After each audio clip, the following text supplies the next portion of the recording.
Hello everyone, welcome back to my channel. இன்றைக்கி நம்ம வால் hanging foldable table செய்ய போகிறோம். அதுக்காக இந்த ப்ராக்கெட் வாங்கியிருக்கேன். இது வந்து L bracket 16 inches heavy weight model. அப்புறம் இந்த பிளைவுட் பார்த்தீங்க 18 mm திக்னஸில் 3க்கு 1.5 அப்படின்றதான சைஸில் காயலாங்கடையில் வாங்கினேன் 150 ரூபாய்க்கு. இதுக்கு மேலே பிவிசி ஸ்டிக்கர்ஸ் வந்து போட்டு எடுத்துக்கிறேன். ஏன்னா அது பிளைனாக இருந்துச்சு, அதுக்காக இந்த ஸ்டிக்கர் வந்து ஒட்டிட்டேன். இந்த ப்ராக்கெட் வாங்குற பேக்கெட்லேயே நமக்கு வந்து ஸ்க்ரூஸ் ஃபிஷஸ்லாம் வந்துடும்.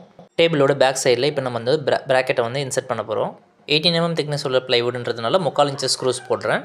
ப்ராக்கெட்ஸை இன்செர்ட் பண்ணும்போது ஒரு ஸ்ட்ரெயிட் லைனில் பண்ணணும். அப்போ தான் நமக்கு வந்து சரியாக வந்து செவுத்தில் ஃபிக்ஸ் ஆகும். இங்கே பாருங்கள், டேபிளில் செவுத்தில் ஃபிக்ஸ் பண்ணுறதுக்காக ஒரு லைன் போட்டு எடுத்துக்கிறேன். அதுக்கப்புறம் ஸ்க்ரூஸ் போடுற இடத்த மார்க் பண்ணி அதுக்கப்புறம் ட்ரில் போட்டுடுறேன்.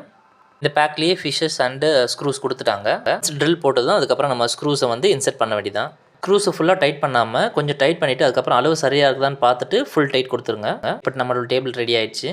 சேஃப்டி பர்பஸ்க்காக இந்த எட்ஜ் ப்ரொடெக்டர் வந்து 3 mm ஸ்டிக்கர் ஒட்டி 2 சைடுமே வந்து ஒட்டிட்டேன். ஃபுல் வீடியோ லிங்க் வந்து டிஸ்கிரிப்ஷனில் கொடுக்குறேன்.